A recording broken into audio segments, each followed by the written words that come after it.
Good evening, ladies and gentlemen. My name is Sengupta, and I'm the Research Director at the Vidhi Centre for Legal Policy. It gives me immense pleasure to welcome you today to a very special edition of Vidhi's Book Adda, where we discuss a wonderful new book, Mountain Tales by Saumya Roy. The reason this edition is special is twofold. First, it's our singular privilege to have in our midst Justice Sanjay Kaul, Judge of the Supreme Court of India. Justice Kaul has long been recognized in the legal fraternity as one of the voices of reason and the conscience of the court. He has had a long and very distinguished career as a judge, first in the Delhi High Court and then as Chief Justice in Madras during a turbulent time, if I may say so, and he steered the Madras High Court with great aplomb. It is particularly fitting that he is our keynote speaker today, since two issues that he's constantly kept coming back to in his judgments are on free speech and environmental protection. If I may say so, Justice Kaul, in the Supreme Court, I was looking through some of your judgments recently. In Paryavaran Suraksha Samiti, you issued a writ of mandamus to the effect that no industry will be permitted to function without a functional effluent treatment plant, something that has had a tremendous effect in mitigating river water pollution in India. And of course, you're very well known for your free speech judgments. And there are a number of judgments that Justice Kaul is known for. And my personal favorite are his stirring words in Perumal Murugan's case relating to his book, One Part Woman. And I quote for the benefit of our audience, Justice Kaul had written, and I quote, "The author, Professor Perumal Murugan, should not be under fear. He should be able to write and advance the canvas of his writings. We conclude by observing this. Let the author be resurrected to do what he is best at, write," unquote. Thank you very much, Justice Kaul, for joining us today. It's a real privilege to have you. Apart from Perumal Murugan, another person who has heeded your exhortation to write is the author of Mountain Tales, Saumya Roy. Saumya has been a journalist for a number of years, for over a decade, and has written in a number of leading publications in India and globally. She co-founded the Vandana Foundation to support the livelihoods of Mumbai's poorest entrepreneurs. It's in that context that she dived right into the garbage mountains of Deonar that provides the evocative setting for Mountain Tales, which is a truly wonderful and poignant book. As lawyers, the book is particularly insightful to understand the role played by the Bombay High Court, led by the indefatigable Justice Oak, who ensured that the mess of Deonar, even if it was not solved, was not forgotten. Thanks very much, Saumya, for joining us and for writing this wonderful book. The reason why this is special for us at Vidhi is that it comes exactly at a time when we have released a documentary called Garbage Matters, looking at how court judgments on clearing up landfills, particularly looking at Bhalswa outside Delhi, how court judgments relating to landfills are ultimately implemented on the ground. The lead for the project is Debadityo Sinha, who is a senior resident fellow and lead of the climate and ecosystems team at Vidhi, and is a winner of the Sanctuary Asia Wildlife Conservation Award. And Debadityo joins us as a discussant for this event. Debadityo, welcome to this discussion.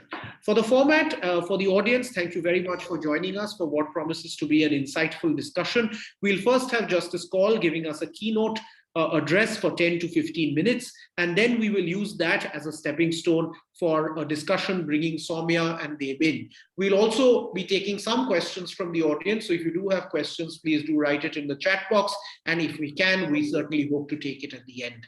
But for particularly those who haven't bought this wonderful book yet, I suggest you buy it immediately. It's available of all leading booksellers, and I know that you'll be able to finish it without too much of delay or hassle. So without any further delay ourselves, I hand over to Justice Kaul for his keynote address. Justice Kaul, over to you. Thank you. Good evening to all of you, the organizers, the author, and the people who have joined in this pre-Diwali period to find some time in the evening to spend time on a book. As I went through the book, the Deonar Township is a collection of human dwellings organized around a large waste collection site. The site is the dumping ground for garbage and wrecks collected from Mumbai and its suburbs. The manner of waste collection and deposit has been so haphazard over the years that the garbage has slowly accumulated and gradually risen upwards in the form of large mountains. This is not something unusual. We've seen in and around Delhi, we've seen in so many places the tussle between this habitation of people who cannot afford something more, and the garbage accumulating in the area, and sometimes accumulating in the area because a person of certain social strata stays there. So that is found to be the most convenient place where you dump your garbage rather than somewhere else where people may make more noise about not letting it come there. It's apparent that the original inhabitants of Devanar were not there by choice. A number of external forces conspired to dislocate the individuals from what was their original habitation and to settle in Deonar. These range from communal riots in 1990s Maharashtra, crippling hunger, unemployment in the state, such as the other states of Bihar and UP, and even forced resettlement projects by the Mumbai municipality to make way for the development of expensive housing and shopping projects. The whole philosophy is that they would protest the least, they don't deserve it, so put them next to this rather than somewhere else. It's not what people keep talking now is of in situ development, which is often talked about, which is that the development should encompass all sections of the society. And therefore, the persons who need help to run their homes are adjacent to the persons who actually help them doing it, and not that they come from far away. In fact, there's something in Delhi, in a different context I wrote about, that the whole DDA, Delhi Development Authority's concept of in situ development was given a go by because the more affluent housing areas got developed, and the ones who were service providers were not there, and then the service providers occupied the streets, so it becomes a different kind of a tussle because of this. The book treats the subject of this township through the lens of a young waste picker named Farzana. It actually contextualizes Farzana's struggle, moments of ingenuity, relationship, aspirations with the broader canvas of life and belonging to that habitation. Therefore, seemingly small vignettes of lived reality, readers are granted a moral and ethical vantage point from which they can view the ebb and flow of a larger global economic force. For example, the reader can appreciate how universal education projects do not stand a chance of succeeding when families in this kind of a habitation survive on a day-to-day rack picking for those daily foods. Given absolute paucity of resources in township, residents are condemned to live in a crime-riddled life which is dictated by whims of the local gangsters and politicians. The garbage mountain exists as in somewhat one may call an insurmountable barrier, which is both tangible and invisible at the same time, to prevent the residents from accessing better opportunities in the city of Mumbai. Despite the overwhelming nature of the subject matter, the author treats the same with a humane touch. And this is the result of, I believe, her previous engagement with the Vandana Foundation, which was just mentioned in the introduction, which provides microcredit facilities to a number of these residents. The author perhaps realizes that just as these residents have been excluded from the institution of the formal capital, their personal lives also remain in unexplained and in unexplored, neglected territory. And these are therefore our debtors that the protagonist of the book story. The book develops a unique methodology with the genre of journalist long form writing. It describes little people as they navigate challenges in real time, along with the varied dilemma and contradiction that arise with the same. At a time when mass journalism and credibility is undergoing a frustrating amount of challenge, the author treats its subject with great amount of humility, something often we find missing. For example, the book retains its authenticity when it narrates that Farzana chooses to go on a rag-picking excursion to the garbage mountain instead of going to the school. Now, these are matters of compulsion, not of choices. There are other portions in the book which explain how, in the fact of citizens of that area actively resisting resettlement and reorganization plans. In choosing to not explain these actions, the book respects its subject material. We often tend to say that, look, these people must be located elsewhere. What that elsewhere is a huge challenge. So I remember in having dealt with in Chennai this problem where the rehabilitation centers were say 28, 30 kilometers away. So what was happening was they were finding the resistance was arising not because they didn't want that better quality as compared to their existence of a flat which may be small but is okay, but the fact that they have to travel 30 kilometers to come to the residence, also because it meant dislocating them from whatever education they were getting. So there are many ramifications, and therefore I have been commenting that each areas must be developed in a holistic manner so that the service retainers and the service providers are all together, apart from it creating a healthy norm of different kinds of citizenry living in a particular place, which is a reality of this country. The author has carried out a detailed investigation of the legal system at work in the context of this place. Aside from tracking the progression of cases in the courts, the book also delves into the story of the individuals behind the law. It narrates a dilemma of and a helplessness faced by judges in the face of administrative laxity, to which I think someday we are all parties to it, as we notice this thing.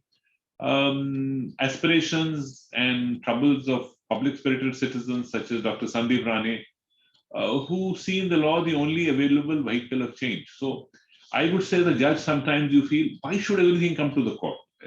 That's the dilemma with me in dealing with PIS, that there are a lot of administrative factors, and then that has to be somewhere mixed with the fact that why do they come? It comes because the redressal mechanisms which must exist in the executive are not there. The executive is possibly not responsive to them in the way they would like to be, and that creates as a last resort for the courts. So one of my seniors once told me that always look with a little compassion on the people who approach the court. Segregate the ones who are coming to use the system for a negative thing, and those people who have no option. Nobody comes to court as a first option.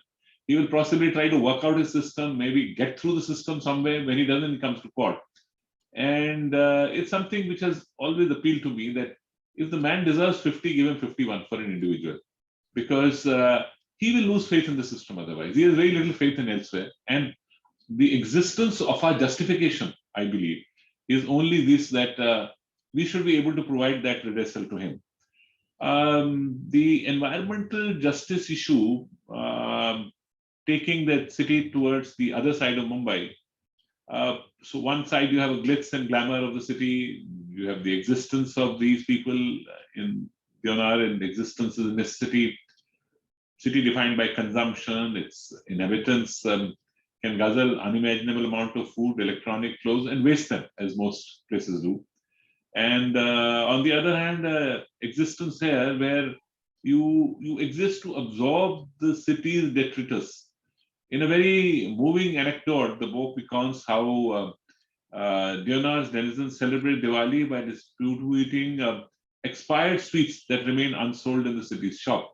A very typical thing, how food gets wasted, how you channelize. So you have very interestingly people now doing from parties and hotels trying to see that they channelize food there. Yet it has to maintain some element of dignity in how it is done, apart from quality which is there, that it should not be just thrown food which is given away.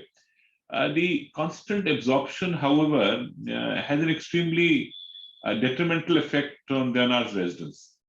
The life expectancy is exceedingly low in comparison to the more affluent parts of Mumbai. They talk about the garbage, the produces methane, the fire which comes, the foul smell which comes, and the e-waste to recover the valuable material. In the bargain, the toxic chemicals to which even children will get exposed to. Therefore, the detrimental effect of pollution and resource scarcity are distributed evenly. The well-off can simply parcel of the ill effects of the waste to less fortunate and leave them to deal with the consequences. It is instructive to look at the economy of recycling. The more aware urban residents often pride themselves in using recycled materials such as glass, cloth, multiple user plastics. But when these recycled materials are actually cast off, they must be segregated and prepared for reuse. Job itself is extremely dangerous. So waste pickers and donor must wade through the enormous amount of excreta, leaked chemicals, medical waste, sharp metals to salvage the so-called recycled material. And thus the book adds to the existing discourse on environmental justice. It informs all that environmental solutions must also be geared to take into account the lived realities of the less fortunate. Um, it's a balance between human enterprise and empathy. So, despite the astronomical problems faced by these people, the book contains a lot of anecdotes which are inspiring, show how the individual comes with ingenious solutions for their everyday problems, which all the people I feel in India keep doing. The expertise of Jugaad, which is called in India, is emanating from these problems which they have to tackle, whether with the administration or in the day-to-day living. It's not a world where safety and comfort can only be assured by salvaging and hoarding the waste. Its residents use their waste, build their houses to find clothes to wear and even grow food. We've seen this around Delhi of how something like beautification through self-employment of painting the different buildings is causing a change in certain areas to do so as we travel around. And this is also waste which is a source of salvation. So, in a poignant moment, the book recounts the time when Farzana finds a pair of jeans in the garbage mountain, something she has never worn before. And this pair of jeans helps her to surpass her own mental barriers as she's able to access the beaches of Mumbai and enjoy them as other people of her age in the city often do, and while she would watch them do so. She wants to associate with them and find the same trend and solution to it. It contains instances when the residents have collectivized and created committees for sourcing credit or assistance for weddings and families. They do face harassment at the hands of the police, which is unfortunately something in India we can't get away from. Not that internationally, it's also this is a problem persisting in a constant battle. But they have formed this network of informants and watchers in order to protect themselves, self-preservation against the state. The individuals suffer a constant stigma as some untrustworthy outsiders and are always kept outside the purview of the welfare schemes. Let's look at the rule of law. The residents do not have the ability to take recourse to a formal legal mechanism. Despite the presence of toxic gases in the air and extraordinary lack of safety in the surroundings, and to the constant fires that erupts, their means are limited. But then I have always believed that there are always spirited people who go for them and help them out. So that's the background the author has had. So the experience to see how these people on a day-to-day life face the problem. Approaching the police is never an option. Honestly, that I can't say of this section of society alone, but for many sections of the society. In my free time as a judge, I would never tell somebody to do so if it can be avoided. The fear of complaining also comes from the fact that it is their homes which will be demolished first, and the people who will be picked up will be by the police will be their people. And the irony is that often this happens even though the police force may come not from their section of society, but certainly comes from economically often weaker section of society at the base level. Somehow the empathy which should come doesn't come because with the wearing of the uniform at times it gives a sense of power in the wrong sense. The litigation surrounding waste management at Deonar was originally initiated by a doctor belonging to a nearby affluent apartment complex who was troubled by the stench and odor emanating from the mountain. Not an unusual phenomenon. This is how we all look at it in a perspective if we are more fortunate ones. It's also the empathetic attitude which the Bombay High Court took in a situation like this. This is an acknowledgement of the top-down and external approach that policymakers and judges have so far been practicing in coming with solutions that are considered the multifaceted problems in Deonar. Mountain Tales thus gives a voice that was denied to the inhabitants of the area. The book provides an important supplement to the lack of presence in the courtroom, where decisions on their behalf are always taken by government, lawyers, and judges. And let me say, in the end, as a self-example or learning process, that I originally used to believe that interruptions or by the parties in proceedings is a wastage of time, and it impedes how things evolve. But over a period of time, as I did mediation and became more interested in mediation, I felt that sometimes giving the person that 2-minute bit of say or hearing is important, because sometimes the feeling is that the other person who's seeking to translate your grievance or thought before the judge may not think like you do, and therefore the reservation on it. It's a very delicate balance for a judge. This is my judge's perspective on it, how to manage both the things together. My compliments to the author for having taken the initiative. And the positive thing is that I don't know when would normally I have found time to read the book, but giving this opportunity to me to make the main speaker here, I did it in a extremely prompt manner, because couldn't have spoken without reading through it. Yes, thank you so much for giving me this opportunity, and all the best to the author. Thank you so much, Justice Kaul. I think the biggest advertisement for the book is that as a judge of the Supreme Court can find time to read the book, you can now understand how quick and easy a read the book is on a subject that, as Justice Kaul pointed out, is poignant. And I think, Saumya, this is a good time to turn to you, because the one anecdote that Justice Kaul pointed to, which was very evocative, was that, and as we are 2 days before Diwali, that Diwali was celebrated in Deonar with a box of expired sweets. So there is a certain tragedy about that, but at the same time, the way you have constructed Deonar, this is very much the life and universe for Farzana and Haider and all the people who live there. So the constant attempts to shut down Deonar and to turn it into a waste to power plant don't seem to fructify, and they seem quite happy about it. So how do you see, having been there for so long and almost having lived and experienced that reality, even if it may be on visits, how do you see that playing out, that this is life for them, but this life is a life that sometimes is devoid of dignity? So thank you. First of all, I should just say thank you, Arghya, thank you, Vidhi, for having this discussion on my book. And most of all, thank you to Justice Kaul. I would like to thank him because as I wrote to him, he is a hero for so many writers like myself. And I would very quickly just like to quote the seminal legal conversation, if I may, between him and Perumal Murugan, which you also quoted, where he says the right to write is unhindered. And in his affidavit, Perumal Murugan says, how would we write from the perspective of the victim, if I suppose he means that if we were to be victimized as writers, and if we are not allowed to write, how do we write from the perspective of victims?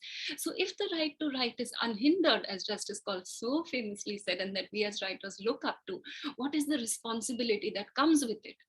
Is it that we are supposed to write about shiny, happy things that we see in mainstream discourse?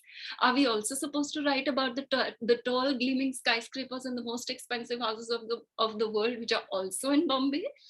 Or are we supposed to write about those things that exist in the dark corners of the city and indeed of this world? Bombay is one of the wealthiest cities of the world, but it's also a city with extreme poverty, right? And so there are some readers who've been shocked by the poverty, right? And as you spoke about that, and I think when I spent many years in Deonar not even knowing that I would write a book, and so when I first thought of writing a book, people would tell me, oh, you should write about, like my writer friends would say, you should write about how it stinks, how it smells, how it looks awful, right? And I said, well, in all these years I had not experienced it, because I had gone, my entry point was waste, because it was not that I had experienced it as a place of stink and smell, but as also a place of life, as a place of light, as a place of joy, because a child's memories are a place of joy. So I think poignance comes when you're also able to show joy, light in a place of darkness. It is indeed a place of darkness, but that light of their joy and the humor and the grabbing of life in the middle of a place of blight and indeed of death. This is a graveyard of belongings. To snatch life in a vignette of life in a place like this is to bring light in a place of darkness. And indeed, anything that left a place like a garbage mountain left in the hands of those waste pickers in these 122 years. So they are literally bringing life to a place, to this graveyard of belongings. They're bringing light, they're bringing joy, they're bringing humor. And that is not to deny that it is a place of blight, it is a place of extreme poverty. And when we see both, we see the dance of life itself. Thanks very much, Saumya. I think your passion for Deonar and the people there clearly is shining through. And I think what I particularly found interesting about the book is that while on the one hand it is a human story, but on the other it is also an institutional tale of how administration and courts try to work and have tried to solve this problem, but and have perhaps made some headway, but not as much. And I think that would be a good opportunity to turn this over to Dave, who's been working on a series of documentaries on how judgments, very progressive judgments of courts, are implemented or not implemented on the ground. And as it happens, fortuitously, one of the documentaries is called Garbage Matters, which deals with exactly what you're dealing with in Deonar, but perhaps not as passionately and evocatively through the medium of a book, but perhaps through a much more matter-of-fact documentary as to what's happening on the ground. So Dave, if you could just briefly tell us your experience in Balswa of the environmental judgments, and perhaps even show us a little clip of the documentary if you have it. Thank you, Arghya. And first of all, I would like to congratulate Saumya for this book. When we first went to this place called Shahabad, it was near this kind of village near this Bharosa landfill.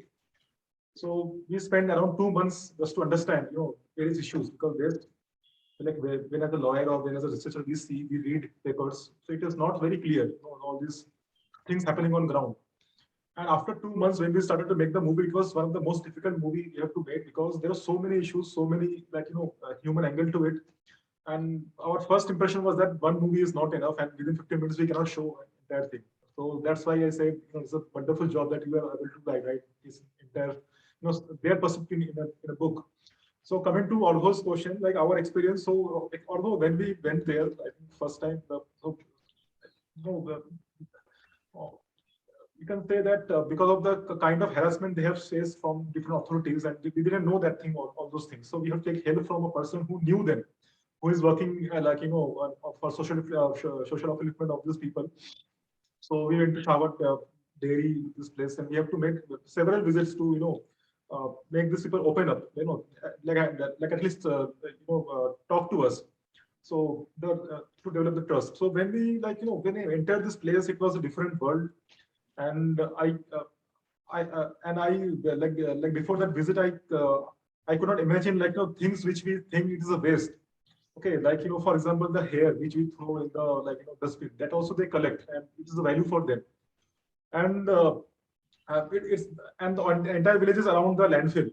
This landfill is there, and you can see there are small kind of blocks around the landfill. And the first impression was horrific. We cannot just imagine that this kind of area also exists in Delhi, a different world altogether.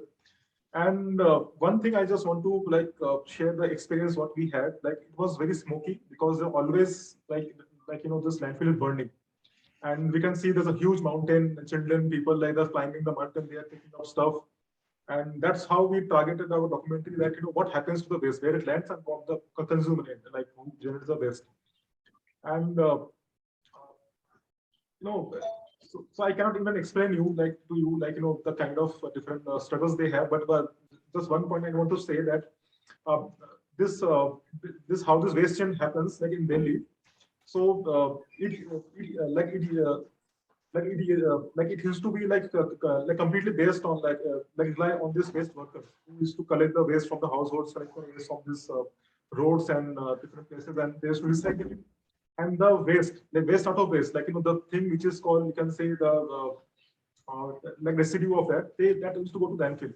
But now after this new rule, this, like the authorities in Delhi, they have led more. They have relied more on this like private concessionaires. So like they have hired some some private companies to collect waste. So so they don't this waste because they don't have access to this places to collect waste. So they have to rely on the landfill for entire thing, and then they face the harassment from the municipal authorities. So like they shared a story like how the people at the municipal authorities they ask for money from them. They also harassed by the people in the like in the companies. So one of the person we interviewed, he said that you have to go early in the morning just to avoid the harassment by the police and the municipal authorities. So these kind of struggles are always there, like part of the life and part of and this because to the whole implementation of judgment, because you cannot implement judgment unless you integrate this informal West sector. So that's all I will just summarize. And if you have time, then I can maybe share this the trailer of this document. Document is quite long.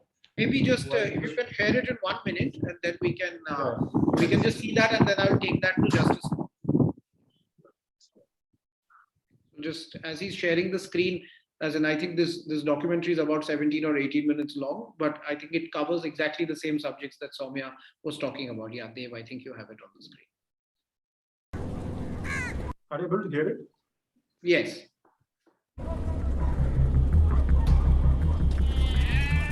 Delhi, amongst the metropolitans, it is the highest generator.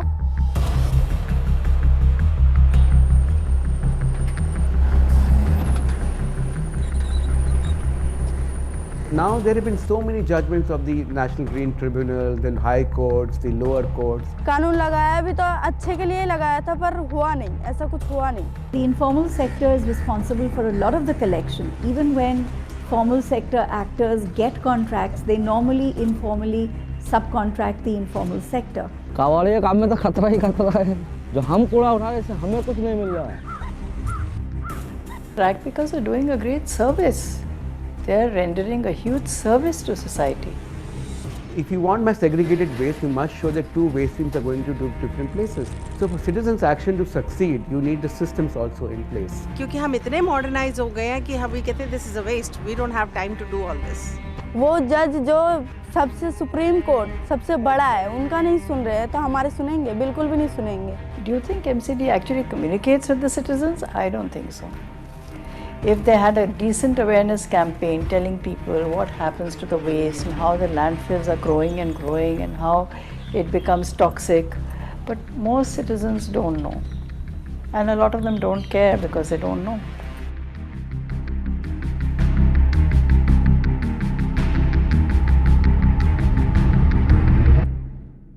So thank you very much, Dev, for sharing that. And Justice Kaul, I'll take that to you, because this is something that we see as a constant refrain, and it's come out in Saumya's book that Justice Oak has, of course, shepherded this litigation for a number of years. And even if you heard the rag picker Sultana say here in the documentary that agar Supreme Court judge ki nahi sunenge to hamari kya sunenge. So the fact is that there is a constant feeling that administrations are recalcitrant and they don't want to do this work. As a judge, who faces the administration has to face every day, how do you see PILs, or particularly on matters relating to environment, as becoming effective, and how do we work together in a non-adversarial fashion in order to make sure that administrations wake up and do the civic duty that is expected of them? So the first thing I would say is, the judiciary doesn't have an arms of its own. So it speaks only through the words. And the issue of implementation is in turn dependent at best on a contempt jurisdiction. Now that can't be thrown all the time, one. Second important issue I think is that ultimately there is a job of the judiciary and job of the executive. If the executive is responsive enough, there is no need for the judiciary to step in. And if the need arises for the judiciary to step in, that should be a wake-up call for the administration itself. If that doesn't also happen, then the problem which arises, especially in environment matters, is there is this debate or tension between development and the environment, which is world over. But in a country like India, where there is an issue of the underprivileged, it becomes even more focused, because a section of the society which is more privileged would like to look at it from a different angle than the angle from which the ragpicker would look at it. Now, the solution really is only for a government to be more responsive and to drive it through the executive. And those executive office must also be more responsive to the need of what the people is, not to take it as an adversarial, system to the extent that, well, the judiciary must push for it. When the judiciary pushes for it, it is resisted because the judiciary has pushed for it. So this becomes a catch-22 situation, that you don't want the judiciary to step into the domain which is executive in nature, yet you don't want to do it without it and do it despite it. So I think we all need to structure things better. I believe that in our country, one of the areas where we are deficient in everything is we don't put systems in place. We don't put structures in place. It is very dependent on individuals. So there'll be one active individual who may do something. And I'll tell you, it is across the board. It's in executive, it's in the legislative wing, it's in the judiciary also. Everything that becomes dependent on who leads the particular campaign or leads the bench, rather than an institutional working.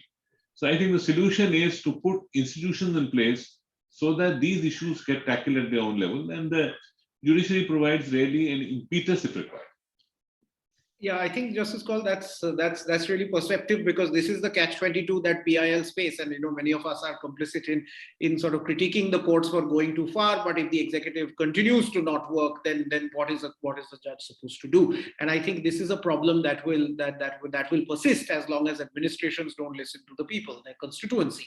But Saumya, if we could deep dive into your experiences in court, because a part of the book that I found particularly fascinating was the fact that you sat through several of these court hearings. Many of them were adjournments and the matters didn't come up.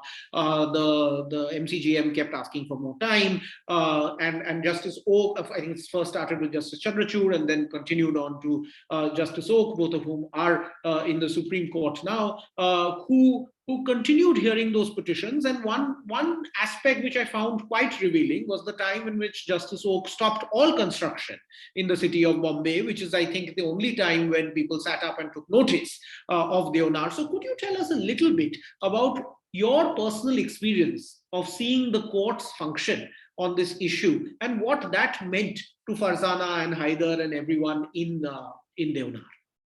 I mean, it's a book in itself. But I would quickly like to say that that Justice Kaul spoke a little bit about why, that I sensed, if I may say, that frustration that certain things that are maybe administrative matters are coming to court, and how is the judiciary? We have words, we don't have arms, and it is something, so that I should tell you, that has touched a tremendous emotional chord with readers as this book has been releasing in different countries over the last few weeks. So when it released in the UK, and the very first conversation that I had in the media over this, somebody asked me that, did you end the book where you did because Justice Oak got transferred? Because they felt his right-mindedness, his idealism in wanting to move these mountains, not, making that final, deadline, the 31st December 2019, I think it was, and, then getting transferred, and the mountains are still there. They are still growing. So I must say that, this idealism that you and your fellow judges have had, and this, to use a somewhat incorrect word, but almost a crusade, this tremendous responsibility that they have taken through their words to move these mountains, has been felt by readers across the world as this book has released. So I should tell you that. But very quickly also, I had very little background in any sort of legal background. But when I heard, my entry point was the waste pickers, but when I heard that there was this court case to move the mountains, and that had led to this ban of any construction that added space in the city, I began going to court. And it seemed to me very quickly this was the PIL court, and that something would move, that something would happen. Deadlines were being set, and they were being monitored, and it seemed like things were at the edge of movement. And then I realized that the court, this was 2017, and I realized then that the case had begun in 1996. So it had already been going on for 21 years at this point. And then I began this. First of all, I spent from that point onwards, when we look ahead, I spent something like 300 hours in court watching court proceedings, where it seemed like things would move on this case, but also on several other cases that I document their PILs. And I also began a crazy search to look at the documents of this case, that if things looked like they would move, why had they not moved?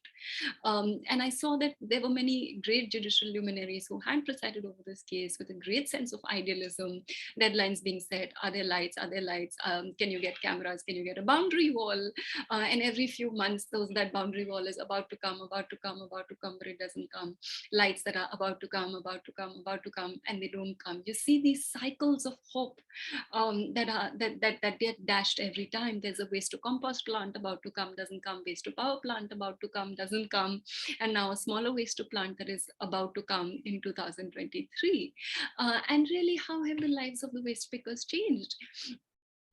I think that so one is, yes, unfortunately, you see that constant sense of idealism in successive judges, Justice Chandrachud, Justice Khanwilkar, Justice Oak, many of whom are in the Supreme Court. And maybe due to many factors on the ground, such as administrative delays and their own compulsions, maybe things have not moved maybe at the pace that they probably would have. For instance, this place is now in its 122nd year, only having grown. So one certainly senses that.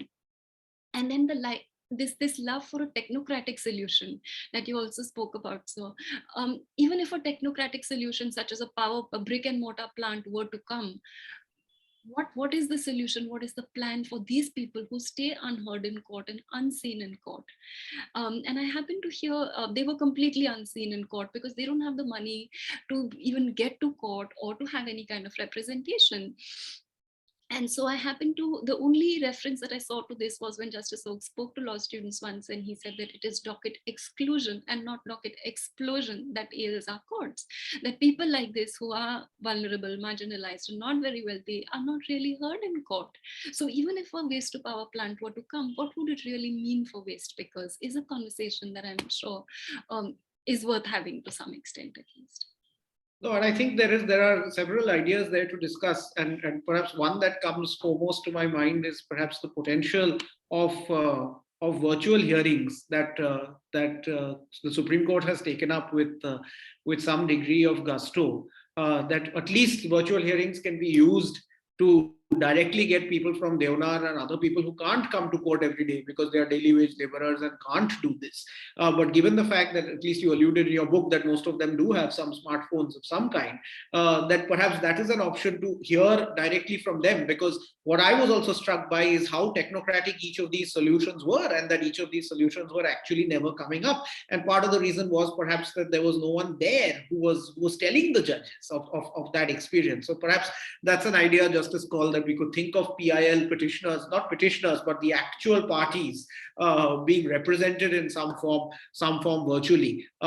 Once we've opened it up for the audience, actually there are several questions. I don't think we'll be able to take all, but we can certainly take a few. So there is a question to Saumya first from Sovan Tarafdar, and he says, clearly from Calcutta, and he said that he had the privilege of interacting with the late Dhrubajyoti Ghosh, who was an ecology warrior and an unforgettable one, and who had written a great book called The Trash Diggers. And he also he had a similar kind of experience, that the rag pickers who frequent Dhapa, which is the Deonar equivalent in Calcutta, always remain excluded. And one of the reasons is that we don't know enough about them. So they're not only are they unrecognized, but they're also, if I may say so, invisible. So for the area that you studied in Deonar, are there structured data sets available for rag pickers who are working in the area? Do people know about them? And is there a way in which people can study about them more structurally? Sure. I mean, I would certainly actually agree with him that such places exist in invisibility. They exist in darkness. We are able to send our trash, and these mountains are able to grow because we are able to not see them. We are able to imagine that they don't exist. And so that was a crazy adventure to put in right to information requests, get out data. there was some data available. There was not a lot of data available. The data, again, was more related to the place. I found archival documents, court documents related to the place, but not as much related to people. For instance, the last official life expectancy data is from 2009. I then tried to get data, but I mean, we could go a few years ahead, but not too many years ahead. So I would say that there is a paucity of some data. We could do with more data. And I think the need for the data is very important, is very crucial, because I believe that it is in invisibility that marginalization exists. That's right, and I think that's a problem that we have to try and collectively solve. The ones who are more fortunate like us. Justice Kaul, there are two questions to you from Rahul Bajaj. So in your assessment, what key ingredients must a well-focused PIL in environmental law try to contain if it has to provide meaningful change? And related to that, what can citizens do other than filing contempts to address this issue that both Saumya's book and our documentary points out of this non-implementation of court judgments? So see, there has to be an element of a balance between a realism and a theory, I feel. So you may have the best of intention in mind, but you have to also keep in mind that there are certain limitations within which the executive works and is willing to work both. And therefore, there is a limitation to what the judges can do. The importance of the lawyer who is well versed in the field comes in as against somebody who may be only passionate about it, because somewhere he has to structure it in a manner where he knows which is capable of getting relief. That's one aspect. Yes, access is important. So you say the person whose interests are being debated must be able to see what is being debated. But the problem is most of them may or may not understand what is being debated. So it's the significances of having a watch, a feeling that something is going on. It's not simply being adjourned. But so far as understanding the nuances is concerned, it has to be a legal mind with a passion and understanding of the field. That's how I would look at it. And we are not short of it. There are a lot of people who do so. The passion can also not get the better of it, Rhymes, much as you feel, because you have to see how best to provide that relief to the system which is there and within the constraints. So far as PIL is concerned, the origination was to help the underprivileged. It has taken many, many ramifications today, much more than I think it should have. There are fields which are not meant for this, but it is used as a competing instruments for business. It is used as a channel for getting your some kind of a ideological battle which may go on. Now, those are some part of political battles, I say. So I always believe, don't bring political battle into the court. When I say this is only limited to the extent that if it's a political ideological battle, that must be fought on the playing field for the people at large. The court will determine the legality of it. But the underprivileged are the ones whose access is an issue. So, of course, a judge must have empathy towards the cause. I think that is his own importance. Therefore, sometimes it works better than other times. That's all I'd say. The idea should be to get the right person to present it. Half-baked public interest litigations are a great cause of damage, I think. Good causes can be lost by not doing the groundwork required for it, or not be having the ability to present it. So when we say citizens, what can I do? Sometimes people feel you read something in the morning newspaper and you say, look, I'm very passionate about it. Let me find something. It's what I call unresearched PIL. There has to be research groundwork for a PIL, and you must give solutions. See, merely flagging the problem is not enough unless you give solutions. Court can take it towards the structured solutions which you may propagate. So it's hand in hand with the problem and what can be a reasonable solution. And then the court, I think, can push it and push the executive to maybe take a better view of it. That's great. No, there's one question for Deb, which I think follows up nicely from what Justice Kaul was saying. And Richa asks that we are having this conversation on the same evening as the COP26 in Glasgow, where we are discussing international environmental concerns. And one of the reasons why India is where it is because it's often a dumping ground for a lot of waste internationally. And maybe some of that ends up in places like Devanath. So could you speak a little bit about that and your experiences of what international imperatives might be at play in ensuring that our landfills actually never, as in, become hills from mountains. Dave, would you like to take that? Although sorry to say, but in our research, we didn't see the international angle because it is both this waste, this issue is like international angle comes when you're importing waste. So basically, when you're importing hazardous waste or you bring some ship for breaking into in India or something like that. In case of urban waste, is actually it is more like household waste. The source is domestic, and it goes to like domestic places. So, but of course, there are some human angles out there. There are some implication from SDGs, like like all these things are there already. But these two issues are very different. Like water waste and but in here the issue is. So I just want to give one example, like the earlier municipal this solid waste management was called as Municipal Solid Waste Management Handling Waste Rules 2000, but the term was changed to just solid waste management rules. The issue was it was initially seen as the municipality is the only authority to deal with the municipal and it was only to municipal areas.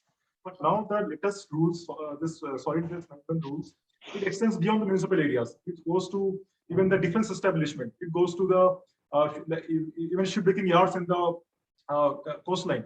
So this new rule, so I think this new rule includes all your international, all this the commitments India has. So this change has been there in the law, but how it implements on ground, that is still a huge challenge. Great. So there are 3 questions for Saumya, which in the interest of time, I'm going to take together. So Saumya, first, Yogini asks that while the subject is both written with technicality and emotionality, both of which are important, but she says, and no pun intended, that with the vast mountain of information, what was the method that you followed while writing this book? Because there is both emotion and at the same time there is reason. And I think it's kind of related to that from Dhwani, that is there anything that surprised you about Bombay and the courts during your journey? Given that you're from Bombay yourself, is there some part of the city that you hadn't discovered? And the last one on solutions, I won't take it together just in the interest of time, that thinking of solutions, as if the rag pickers have identity cards, can they be trained in some way to work in the waste to energy plants? And if it's taken up, I mean, they could work on it on their own, or some company could take it up as CSR. So if you could take these in any order you wish. Sure. I mean, let me start by saying what surprised me. So many things surprised me. First of all, Justice Kaul talked about that beautiful passage with relation to, I think, Diwali sweets. And I think that is part of a larger passage where you see all the seasons in the city turning through the eyes of a 10-year-old as she witnesses them on the garbage mountains. So being a place of, obviously, of blight, I call it the graveyard of belongings, a necropolis of things. And yet you see that when it is, they see ice cream, expired ice cream boxes coming for them, that is summer. They see imported apples, and Farzana insisted they were imported. And when I asked her, how did you know? She said they were so big and they had these stickers in languages we didn't recognize. And so I know they were imported, and we've argued over it so many times. Okay, then you see it's Diwali. When the Diwali sweets come, you know that it's summer, it's monsoon, Mumbai's famous monsoon, when like vegetables start growing on the mountains and they get muddy up to her knees. And finally, when summer comes again, it's the lychees. And so my favorite was when the lychees, and she said that was when we knew that summer was ending, when lychees came and we put the cool lychees in our mouth and the juice just dribbled down our mouth. We knew that it was the end of summer. So to me, that was, watching the city's seasons turn from bottom up, or, from the vantage point of these garbage mountains, to me was, and this was the memory of a child growing up on these garbage mountains. She remembered birthday parties. She remembered finding love on these mountains. So to me, those were all in some ways surprises, and wonderful surprises. And that's not to take away from all the horrors of the place in any way, which are also documented. You asked me that what was the method? Farzana was the string. It was the characters who I have had preceding relationships, like not just for the book, but I've known them a long time. When I began reporting this book, she was 13 years old and she's now 23. 22 and she's just had her third baby. So we watched so many characters turning from children to adult, watching their joys, their tribulations, and their extreme marginalization also playing out through all this. And so we have, and the reason that I spoke about law and policy is because sometimes, in elite public discourse, we think of the poor as being poor because of some fault of their own, like they're lazy. Maybe they're poor. Why don't they move out? So many people ask me, why don't they move out? Are they lazy? Are they crazy? But actually, there are large forces keeping them there. It is the policy malaise that is playing out through their bodies, through their that is keeping them exactly there. Where would they go? Right? Unless this mountain moves, unless policy changes, unless it includes them, where would they go? They actually live in this gray zone of policy. Right? So what can be a solution for it? Can there be a CSR project? Yeah, I know of CSR projects actually talking of Diwali that work in Ghazipur, and just the other day in Delhi, which is a big landfill apart from Balaswa in Delhi, there is and I researched the landfills in Delhi as well as in Calcutta, which also had a tram going there, by the way. Now, and so can there be a CSR project? Yeah, sure. But I do think that in the end, it has to be a policy solution, that these people cannot be just a, like Perumal Murugan says, where there is a rule, there is an exception, and how does one address that exception? It is the writer who talks about that so-called exception, which is that I think there has to be a policy solution. Sure, can there be a CSR project that deals with 100 or 50 waste pickers? Sure, but I did want to highlight that mountain that they were living under, which was also an administrative mountain, a legal mountain, a social mountain of invisibility that held them in place. No, and I think we do have some more questions, but I think that's a good note on which to leave it, because I think there will be plenty of questions that people will have, but I'm sure they'll have many more once they've read the book.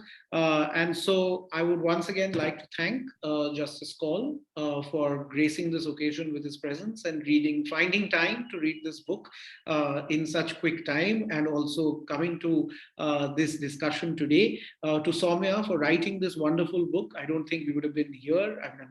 We would not have been here today had it not been for this book being written.